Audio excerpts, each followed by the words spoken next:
All right guys, in today's video, I'm going to show you the simplest and fastest way to scale an e-commerce brand in 2024 going into 2025, all right? So I'm going to be breaking down what I have learned from my experience over the past 4 years working with e-commerce brands, scaling brands from under 100K per month in revenue to over 1 million per month in revenue. And we're going to be jumping onto my computer screen. I'm going to be sharing two main areas that you need to focus on when it comes to scaling an e-commerce brand, right?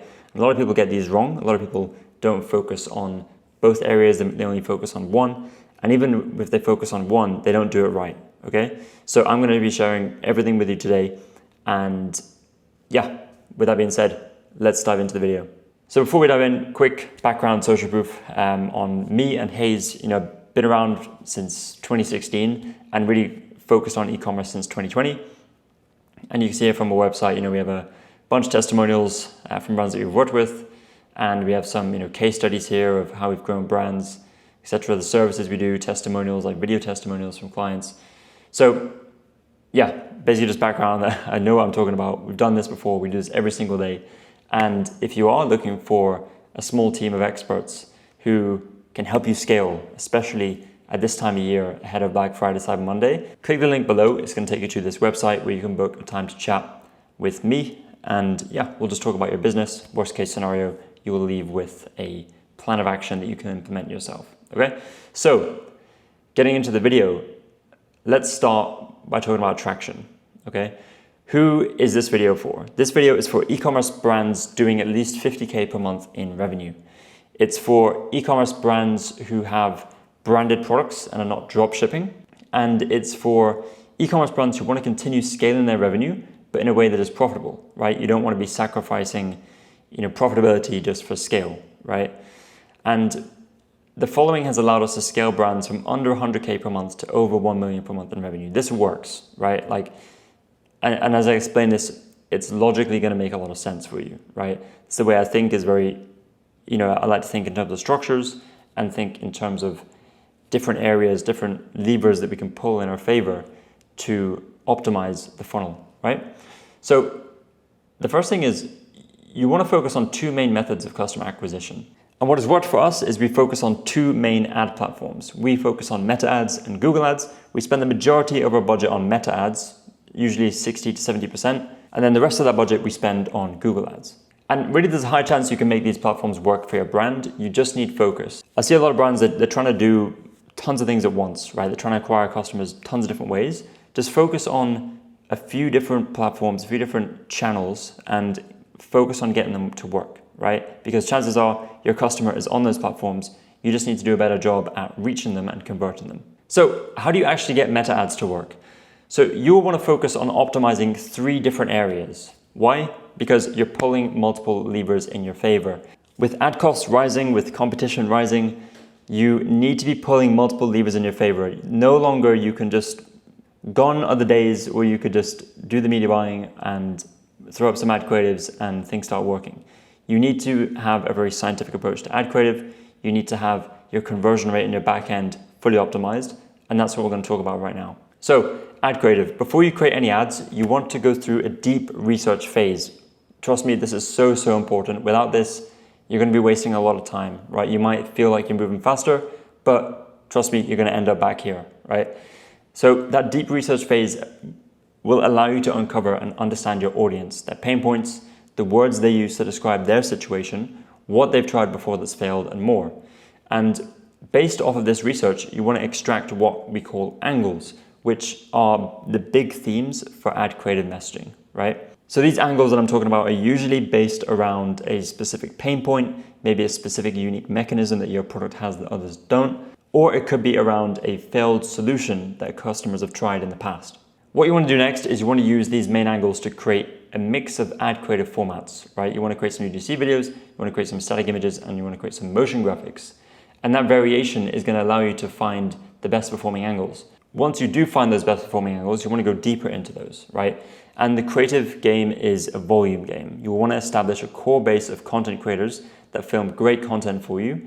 And you also want to leverage whitelisting ads with winning angles. So one thing that we do, once we find those winning creatives, and once we have those content creators that are performing really well, we run whitelisting ads with those creators whitelisting ads at the time of talking and time of filming this video is performing really, really, really well for our clients. So I'd highly recommend you run whitelisting ads, and you want to structure agreements with these content creators for whitelisting ads, right? You're likely going to have to pay them for whitelisting access, but then you want to structure the agreement that you can use and launch as many videos on their whitelisting account as possible, and not be restricted in any way, okay?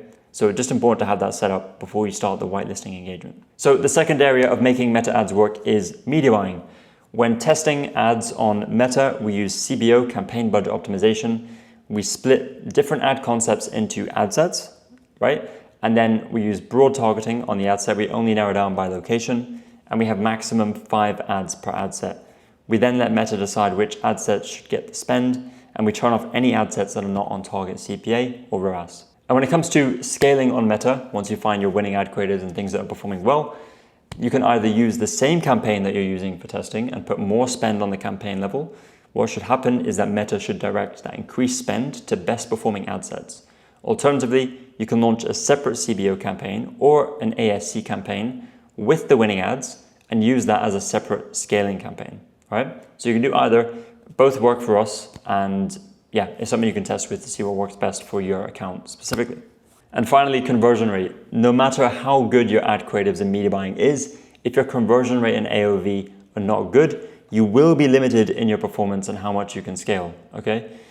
You can increase your conversion rate through landing pages.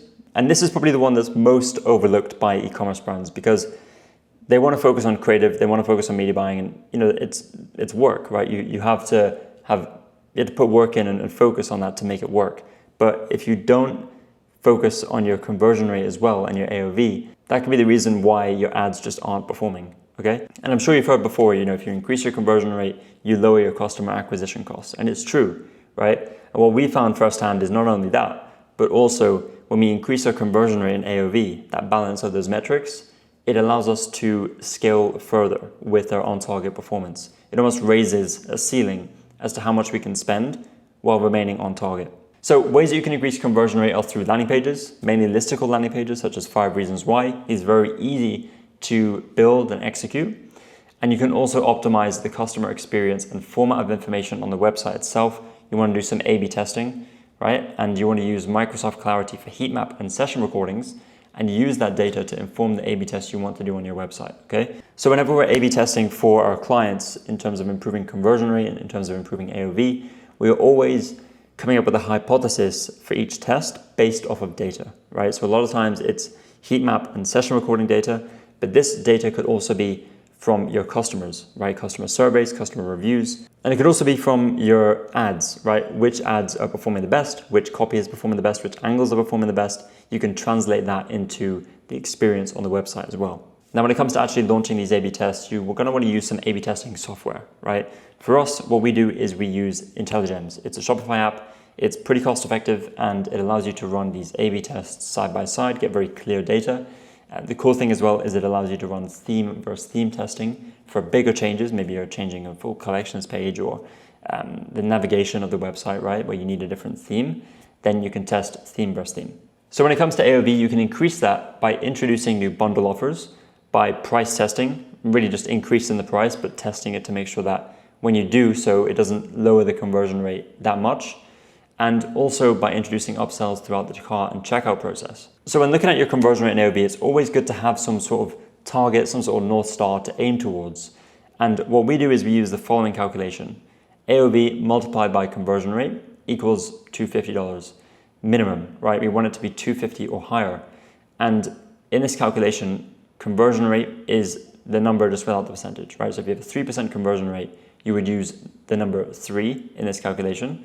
And if you have a $100 AOV, you would do 100 times 3, which is 300, which is higher than 250 minimum. So that means you're good, right? What we found is that if we can get beyond 250, we have more room to continue scaling ad spend and revenue on target, okay? Now, what about Google Ads? Well, the first thing is your brand search campaign. You want to always run that campaign. We always do this. We have 100% target impression share as the bid strategy. And we focus on maximizing ROI with this campaign, right? We're not looking to scale this campaign. It is merely just a insurance campaign to make sure that we are converting people who search for us onto our website, right? And making sure that we're showing up first. The next campaign type is shopping. So the key thing with shopping is the foundations. You want to make sure your Google Merchant Center feed is set up properly and is optimized. You can use an app such as SimProcess to change product headlines, images, and add more key elements to improve performance of your shopping campaigns. So that is really, really important. No matter what bid strategy you use, what approach you use, Google Merchant Center and the foundations are always going to be the most important thing to making sure your shopping campaign performs. And finally, prospecting search. This one is harder to make profitable, but if you have the time to spend researching keywords, building specific ads, and landing page destinations that match the keywords and current buyer stage of awareness, you can make this work, okay? And therefore get more scale from Google. So now let's talk about plugging holes in your leaky bucket. Every e-commerce brand is a leaky bucket. Most of the customers that buy from you one time will never buy from you again. In order to scale and maintain that scale, we need to plug as many holes as we can in the leaky bucket. And the word that's used to describe getting customers to buy from you more than once is retention. And by increasing customer retention, we also increase lifetime value. So there's a few ways that you can do this. The first and most effective by far at increasing customer retention and LTV is a subscription offer. You're not just acquiring a customer, you're acquiring a subscriber that will automatically purchase from you again without having to reacquire them.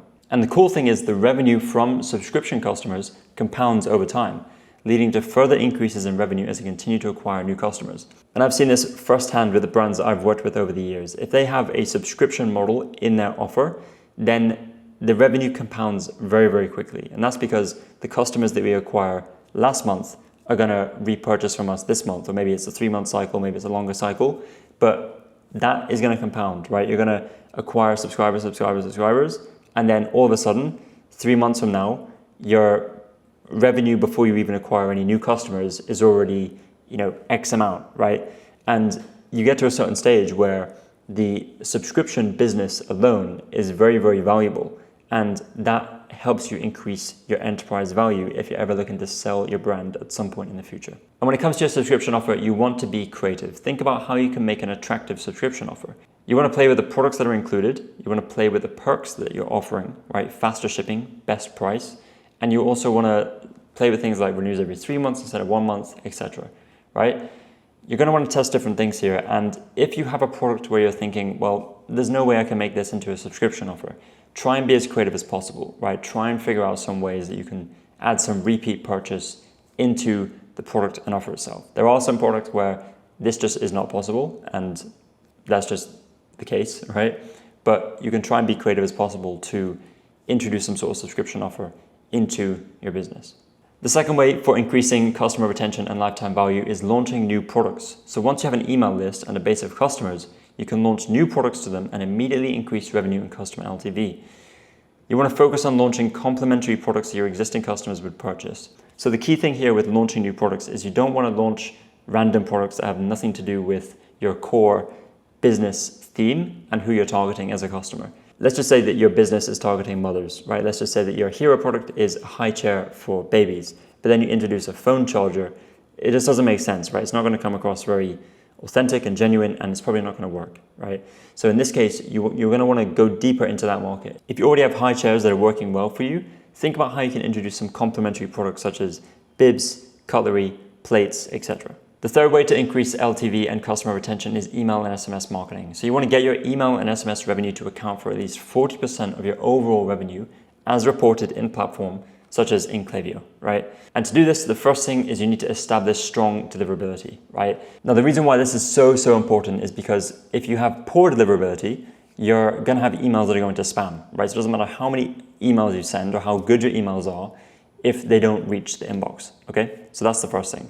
Then you want to make sure that you have an email list pop up on your website that is converting 2 to 10% of site visitors. And this really depends on your offer, right? If you don't really have a strong offer, you're probably going to see it on the lower side, 2 to 3%. But if you have a strong offer and also tend to have a lower AOV, then you're going to see more like 10%. It can even be higher, right? After that, you want to have a consistent email and SMS campaign cadence. The cadence is just the number of campaigns that you send in a given time frame. I recommend having at least 3 email campaigns per week and 1 SMS every week. One caveat here is you always want to look at your engagement metrics, your open rates, your click rates, and ultimately your revenue as well. Check your spam complaint rates and your bounce rates, because these are all indicators if you're sending too many emails or if you're sending too little emails, okay?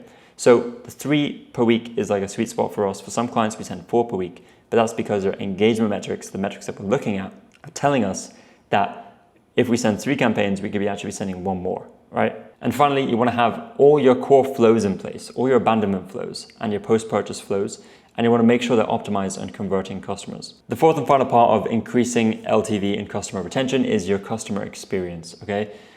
First thing is product quality, and meeting customer expectations is key. Without this, your business is likely going to plateau over time as product quality, the word gets around, the ratings online aren't that great, and you're going to start to see that kind of invisible hand working against you in terms of growth. The next thing is customer support needs to be able to respond quickly and solve issues and questions to a high standard. And related to this is you want to make sure you have enough customer reps that can handle increased amounts of tickets as you scale, right? So just something to think about and keep an eye on. And that is the last part for customer retention and LTV. All right, guys, so those are the 2 areas that I would focus on to increase your revenue as an e-commerce brand. You want to implement these one by one. It's a lot to take in, so just start implementing one by one. Come back to this video, watch things again, ask questions down below in the comments, and I'll do my best to answer them. So I hope you guys enjoyed this one, and I will see you in the next video.